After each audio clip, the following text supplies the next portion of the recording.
ang gagawin ko. Bako. Josan 220 LSA. Ibababa ko yung makina, general overhaul. Ayan, yung natitira na lang itong ano, itong sa hydraulic pump. So babaklasin pa yan. Tapos yung ano,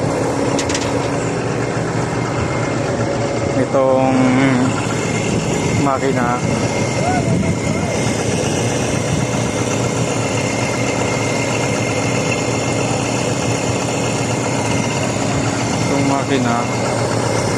yung natitira na lang nito, engine support, baklas na lahat ng ano niya, mga accessories, engine support na lang.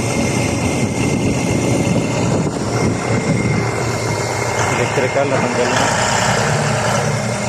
tanggal ko na yung mga electrical.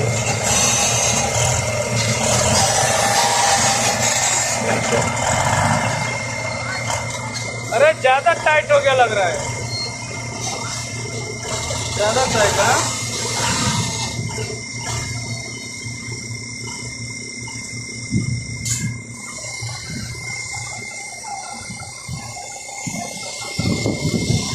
Yeah.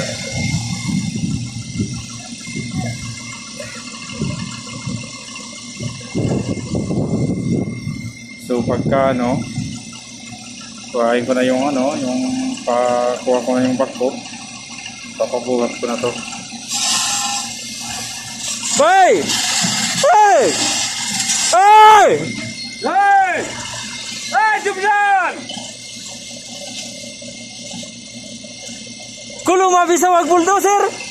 Jada tight! Hey! Loose करो, loose करो।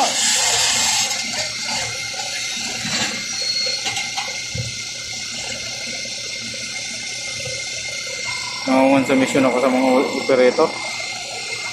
Kaya hindi alam kung ano yung mga dapat gawin. Basta lang naging operator. Yun yung mahirap.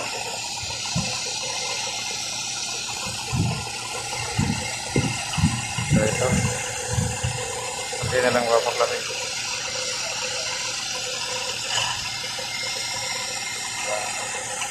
So ito dito, engine support sa kabila. Yun, mga maluwag na yun. Tapos yung hydraulic pump, lalagyan ko ng tubo dito para hihangin ko na lang kasi hindi ko nababaklasin yung hydraulic pump. Atras ko lang siya. Tapos ito, konti-konti buhat. Minsan na kung ano, nakapagsigaw ako kasi hindi kami magkarinigan eh. Sa tunog nitong compressor, tapos tunog ng ano, tunog ng bulldozer.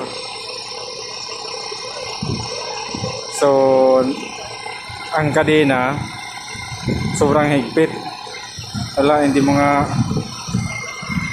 basta lang ano, yan ang problema sa operator na basta lang natuto. Basta marunong tumakbo, ay magpatakbo yan na. Operator na.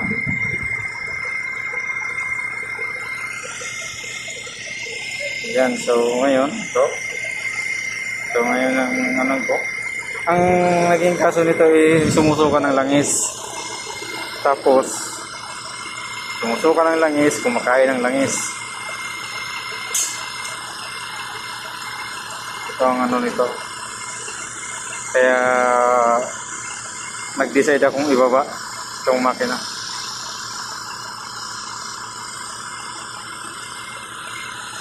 Ano ko na to? Tawag ito. General overhaul ko to.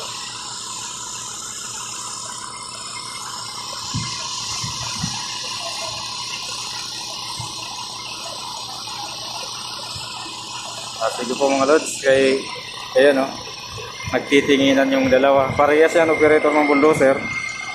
So hindi nila alam kung anong gagawin sa kadena.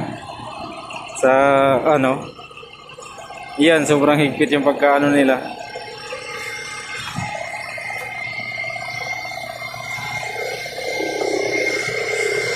Kaya ako sumigaw kanina dahil dyan. भाई इफ्ता भाई इफ्ता आधा ज्यादा लूज ज्यादा टाइट सुई लूज